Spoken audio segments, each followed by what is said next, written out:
खंड सूत्र या सेक्शन फार्मूला।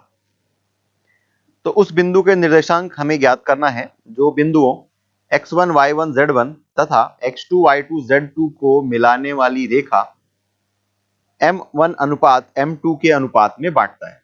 तो जो उस बिंदु का निर्देशांक होता है वो होता है m1 x2 plus m2 x1 upon m1 plus m2। ये इसका x निर्देशांक। इसका y निर्देशांक m1 y2 plus m2 y1 upon m1 plus m2 और इसका z निर्देशांक m1 z2 plus m2 z1 upon m1 plus m2। तो ये उस बिंदु का निर्देशांक है जो कि x1 y1 z1 और x2 y2 z2 को मिलाने वाली रेखा को m1 अनुपात m2 में विभाजित करती है। तो इसमें कुछ विशेष स्थिति देखते हैं कि यदि P x1 y1 z1 है और Q x2 y2 z2 है तो इनके मध्य में अगर बिंदु R है तो इसका मतलब यह कि m1 और m2 बराबर होंगे। तो यदि सूत्र का उपयोग किया जाए x equal to m1 x2 plus m2 x1 upon m1 plus m2, तो चूंकि m1 और m2 बराबर है अंश और हर से वो कॉमन आकर के कैंसिल हो जाएगा और हमें मध्य बिंदु का निर्देशांक मिलेगा x1 प्लस x2 अपॉन 2। इसी प्रकार y equal to y1 plus y2 upon 2 और z equal to z1 plus z2 upon 2।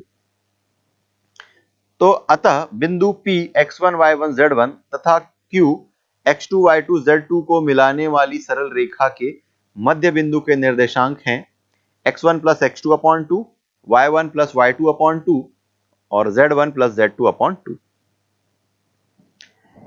इसमें विशेष स्थिति आती है जब R PQ को बाह्यतः विभाजित करता है, अर्थात अब बिंदु R P और Q के बीच में उपस्थित ना होकर कहीं बाहर उसी सरल रेखा पर स्थित है। तो इसका मतलब यह कि जो अनुपात है m1 अनुपात m2, यह अनुपात अगर आपको ऋणात्मक चिन्ह दिया गया है तो आप उसको समझ जाइए कि बाह्यतः विभाजन किया गया है। या फिर अगर आप विभाजन सूत्र का उपयोग करके सरल करते जा रहे हैं और आपको अनुपात m1 अनुपात m2 ऋणात्मक आ रहा है तो ये समझ जाइए वहां पर बाह्यतः विभाजन किया गया है। तो इसे हम लिखेंगे कि यदि R PQ को बाह्यतः विभाजित करता है तब x बराबर m1 x2 minus m2 x1 upon m1 minus m2, या फिर इसका क्रम बदल करके भी लिखा जा सकता है, वो होगा m2 x1 minus m1 x2 upon m2 minus m1। तो जिस ऑर्डर में x का निर्देशांक आप लिख रहे हैं उसी ऑर्डर में y और z का भी निर्देशांक आपको लिखना होगा।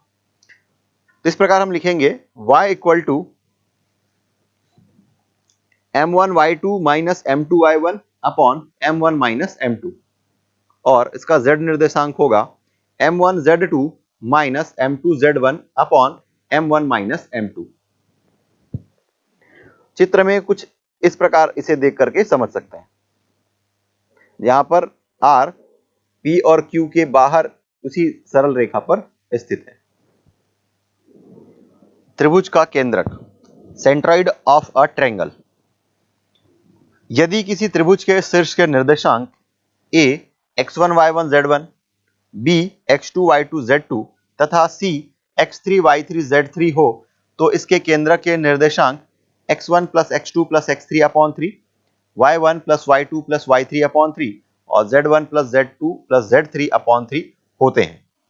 तो चलिए इसका प्रमाण देखते हैं कि माना ये एक चित्र बना हुआ है जिसमें A x1 y1 z1, B x2 y2 z2 और C x3 y3 z3 यह निर्देशांक दिया गया है।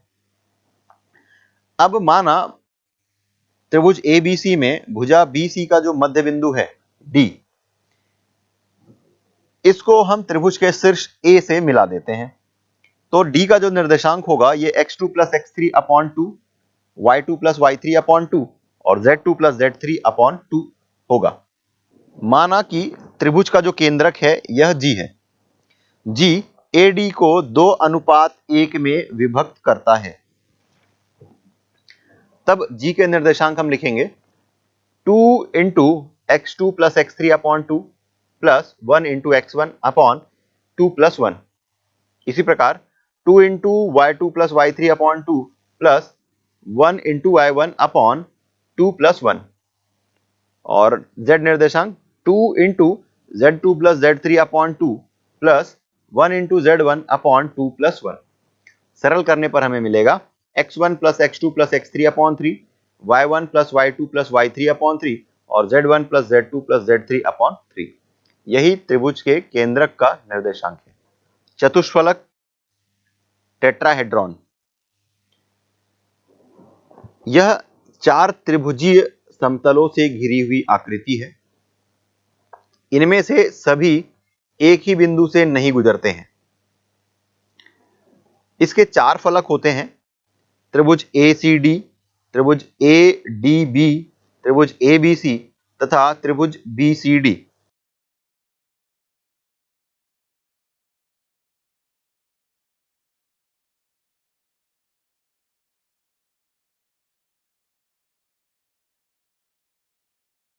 आप चित्र से देखकर समझ सकते हैं। इसकी 6 कोरें हैं।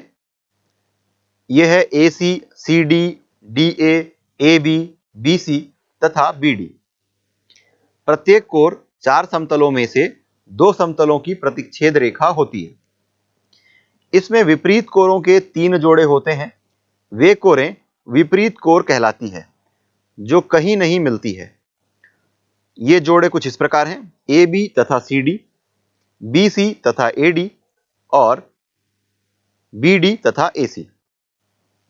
चतुष्फलक का केंद्रक G इसके किसी शीर्ष को सम्मुख फलक के केंद्र से मिलाने वाली रेखा को 3:1 के अनुपात में बांटता है। इस प्रकार यदि G1 त्रिभुज BCD का केंद्र है, तब G जो चतुष्फलक ABCD का केंद्रक है, AG1 को 3:1 के अनुपात में विभाजित करेगा, अर्थात AG upon GG1 equal to 3/1। चतुष्फलक के केंद्रक के निर्देशांक, जिसके शीर्ष x1 y1 z1, x2 y2 z2, x3 y3 z3 एवं x4 y4 z4 हो, इसे हम G से प्रदर्शित करेंगे और यहां पर भी सभी x निर्देशांकों का योग उसको 4 से भाग देंगे। उसी प्रकार y और z निर्देशांक मिलेगा, अर्थात G के निर्देशांक होंगे x1 plus x2 plus x3 upon 4, y1 plus y2 plus y3 plus y4 upon 4, z1 plus z2 plus z3 plus z4 upon 4। उस त्रिभुज के केंद्रक के निर्देशांक, जिसके शीर्ष x1 y1 z1, x2 y2 z2 एवं x3 y3 z3 है, इसका निर्देशांक होगा x1 plus x2 plus x3 upon 3, y1 plus y2 plus y3 upon 3 और z1 plus z2 plus z3 upon 3। तो चलिए देखते हैं आगे इससे संबंधित कुछ प्रश्न। तो अगला प्रश्न देखते हैं। उस बिंदु के निर्देशांक ज्ञात कीजिए जो बिंदु ऋण 2 2 3 तथा 13 ऋण 3 13 को मिलाने वाली रेखा को 2:3 के अनुपात में अंतः विभाजित करता है। चूंकि यहाँ पर प्रश्न में दे दिया गया है कि अंतः विभाजित करता है, अगर यह शब्द नहीं दिया जाता कि अंतः विभाजित करता है, तो अनुपात में जो दिख रहा है 2:3 उसमें ऋण चिन्ह लगा होता। तो चलिए इस प्रश्न को हल करते हैं। तो जो दो बिंदु है उसे हम मानेंगे कि माना दो बिंदुओं, पहला बिंदु है A, ये ऋण 2 2 3 तथा B 13 ऋण 3 13 को मिलाने वाली रेखा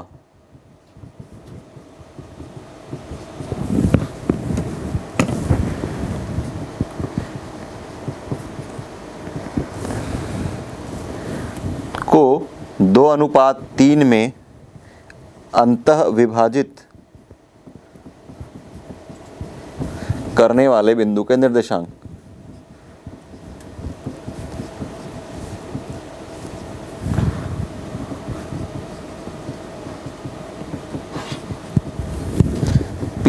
X, Y, Z है।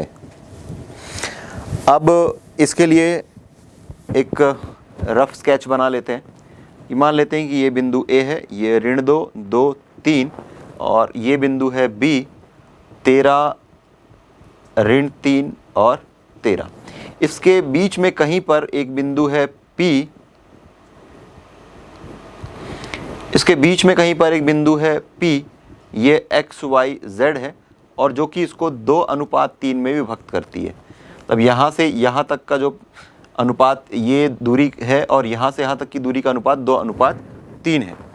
तो चूंकि यह अंतःविभाजन है, यहाँ पर आप देख सकते हैं कि x1 ये -2, y1 2, z1 3, इसी तरीके से x2 13, y2 -13 और z2 13। तो इसे हम लिख सकते हैं कि यहाँ x1 = -2, y1 = 2, z1 = 3 और x2 = 13, y2 = -3 और z2 = 13। और m1 मान लेते हैं कि ये 2 है और जो m2 है ये 3 है। ये दोनों चीज़ें मिल गई है। अब हम अंतःविभाजन का सूत्र लगाएंगे। अंतःविभाजन सूत्र से x का जो निर्देशांक है ये होगा m2 x1 plus m1 x2 upon m1 plus m2 या फिर m2 प्लस m1, ऐसा आप कर सकते हैं। m2 that is 3, x1 that is -2 plus m1 2, x2 is 13 upon m2 plus m1, तो 3 + 2। सॉल्व करेंगे तो मिल जाएगा -6 + 26 अपॉन 5। सॉल्व करने पर आएगा 20/5 और जब सॉल्व करेंगे तो मिल जाएगा 4। इसी तरीके से y = m2 y1 plus m1 y2 upon m2 plus m1, तो 3 × y1 that is 2, m1 that is 2, y2 that is -3 upon 3 + 2। इसको सॉल्व करेंगे तो मिल जाएगा 6 - 6/5 और सॉल्व करने पर आपको मिल जाएगा 0। इसी तरीके से z = m2 z1 plus m1 z2 upon m2 plus m1 equal to m2 that is 3, z1 that is 3 plus m1 that is 2 और z2 that is 13 upon 3 + 2। Solve करेंगे तो मिल जाएगा 3 × 3 9 और ये 26/5। सॉल्व करेंगे तो आपको मिल जाएगा 35/5 और ये = 7। तो हमें जो बिंदु का निर्देशांक चाहिए था तो इसे हम लिखेंगे कि अभिष्ट बिंदु P के निर्देशांक x कोऑर्डिनेट जो आया ये 4, y कोऑर्डिनेट है 0 और z कोऑर्डिनेट है 7। अगला प्रश्न दिया गया है, उस बिंदु के निर्देशांक ज्ञात कीजिए जो बिंदु 3 1 ऋण 3 तथा 3 ऋण 4 2 को मिलाने वाली रेखा को 1:2 के अनुपात में बाह्यतः विभाजित करता है। तो यहाँ पर भी शब्दों में दे दिया गया है कि बाह्यतः विभाजित करता है। तो पुनः पिछले प्रश्न की भांति यहाँ पर भी हम दोनों बिंदुओं को निर्देशांक को a और b मानेंगे और जो अभिष्ट बिंदु है उसे p x y z मानेंगे और फिर बाह्य विभाजन का सूत्र का उपयोग करेंगे और फिर आगे इसे हल करेंगे। तो इसे लिख रहे हैं कि माना p x y z a 3 1 ऋण 3 और b 3 ऋण 4 2 को मिलाने वाली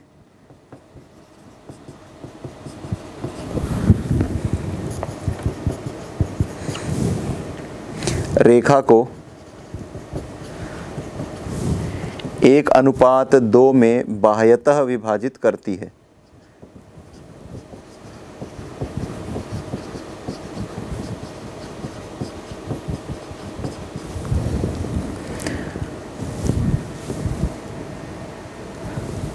तो ये मान लेते हैं कि ये बिंदु है A 3 1 ऋण 3, ये एक रफ स्केच बना रहे हैं हम, और दूसरा है B 3 ऋण 4 2 और इसके बाद में कहीं पर एक बिंदु है P जो कि बाह्यतः उपस्थित है। तो ये जो अनुपात बन रहा है ये 1:2 में विभक्त करता है। तो यहाँ से हम लिख सकते हैं कि x1 = 3, y1 = 1, z1 = -3। इसी तरीके से x2 = 3, y2 = -4 और z2 = 2। और इसके साथ ही हम m1 और m2 निकाल सकते हैं। m1 1 है और m2 2। अब बाह्य विभाजन सूत्र का उपयोग करेंगे। बाह्य विभाजन सूत्र से x जो होगा ये होगा m2 x1 minus m1 x2 upon m2 minus m1। m2 का मान है 2, x1 इसका मान है 3 माइनस m1 इसका मान है 1 और x2 का मान है 3 अपॉन 2 माइनस 1। सॉल्व करेंगे तो मिल जाएगा 6 माइनस 3 अपॉन 1 दैट इज 3। इसी तरीके से y = m2 y1 minus m1 y2 upon m2 minus m1। m2 that is 2, y1 ये 1 है, फिर m1 का मान फिर 1 है और y2 का मान है -4 अपॉन 2 माइनस 1। सॉल्व करेंगे तो मिल जाएगा 2 माइनस और minus plus 4 upon 1 that is 6। और इसी तरीके से z = m2 z1 minus m1 z2 upon m2 minus m1 ये 2 minus 1 2 z1 that is -3 minus m1 ये 1 है और z2 का मान है 2। आगे सॉल्व करेंगे तो मिल जाएगा -6 माइनस 2 अपॉन 1 दैट इज़ -8। तो इसे हम लिखेंगे कि अभिष्ट बिंदु, जो बिंदु का निर्देशांक निकालना था ये है 3, 6 और ये ऋण 8 ये है।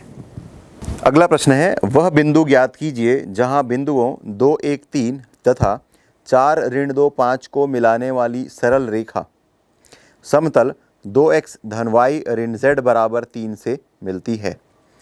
तो पहली बात यह कि ये 3 डायमेंशनल स्पेस पर यह घटना हो रही है और एक समतल का समीकरण दिया गया है। तो आप ऐसा मानिए कि एक समतल के एक तरफ एक बिंदु है और उसके दूसरी तरफ दूसरी बिंदु है। तो इन दोनों बिंदुओं को मिलाने पर एक ऐसा बिंदु है जो कि उस समतल पर स्थित है। तो उस बिंदु का निर्देशांक हमें ज्ञात करना है। तो इसमें हम यह मान करके चलेंगे कि ये m1:m2 में विभक्त करती है और फिर अंतः विभाजन सूत्र का उपयोग करेंगे और फिर इसे आगे सरल करेंगे। तो इसे हम लिख रहे हैं कि माना समतल, अब समतल का जो समीकरण क्या है 2x + y - z = 3 पर अभिष्ट बिंदु, जिस बिंदु का निर्देशांक निकालना है, मान लेते हैं कि ये p x y z है, जो बिंदुओं, मान लेते हैं कि a ये पॉइंट है 2, 1, 3 तथा दूसरा बिंदु है b 4, ऋण 2, 5 को मिलाने वाली सरल रेखा, को मिलाने वाली सरल रेखा को m1:m2 में विभक्त करती है।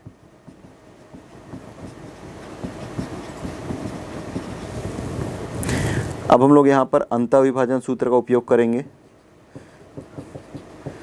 अंतः विभाजन सूत्र से यहाँ पर हम एक दो चीज़ और लिख सकते हैं। यहाँ पर x1 का जो मान है ये 2 है, y1 का मान है 1, z1 का मान है 3, x2 का मान है 4, y2 का मान है ऋण 2 और z2 का मान है 5। तो अंतः विभाजन सूत्र का जो उपयोग करेंगे तो हम लिखेंगे x = m2x1 + m1x2 upon m2 + m1। तो यहाँ पर हमें m1:m2 ही निकालना है। तो m2 तो उसी तरीके से रहेगा, जो x1 का मान है ये है 2 प्लस m1 x2 का मान है 4 अपॉन m2 प्लस m1, या फिर इसे आप सरल करके लिख सकते हैं 4 times m1 plus 2 times m2 upon m1 plus m2। मान लेते हैं ये हमें जो बिंदु मिल गया यह x का निर्देशांक है। इसी तरीके से y equal to m2y1 plus m1y2 upon m2 plus m1, ये है m2y1, y1 जो है ये 1 है, प्लस m1y2, y2 -2 है तो ये -2 m1 upon m1 plus m2। अब ये हो गया -2 m1 plus m2 divided by m1 plus m2।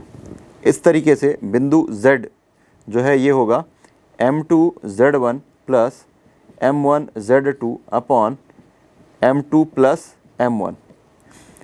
m2z1 ये है 3 प्लस m1z2 ये है 5 upon m1 plus m2। Solve करेंगे तो मिल जाएगा 3 times m1 plus 5 times m1 plus 3 times m2 upon m1 plus m2। अब चूंकि यह बिंदु, कौन सा बिंदु, जो बिंदु का निर्देशांक हमें मिला है यह है 4m1 plus 2m2 divided by m1 plus m2, फिर -2m1 plus m2 upon m1 plus m2 और 5m1 plus 3m2 upon m1 plus m2। ये समतल पर स्थित है। समतल का जो समीकरण क्या है 2x plus y minus z equal to 3 पर स्थित है।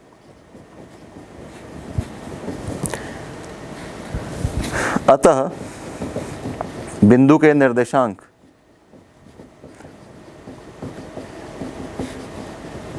समतल के समीकरण को संतुष्ट करेगा।